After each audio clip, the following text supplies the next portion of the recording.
हेर मेरो सानो लागेर पनि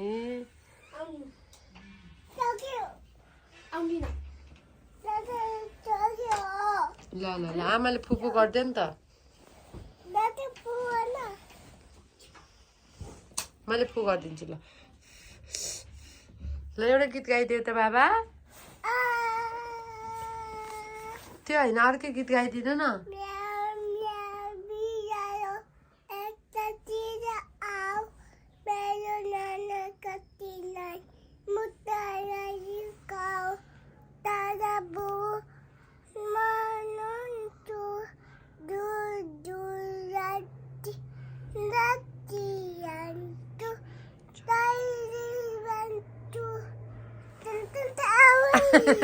त्यहाँ बसेर फेरि अर्को गीत गाइदेऊ न ल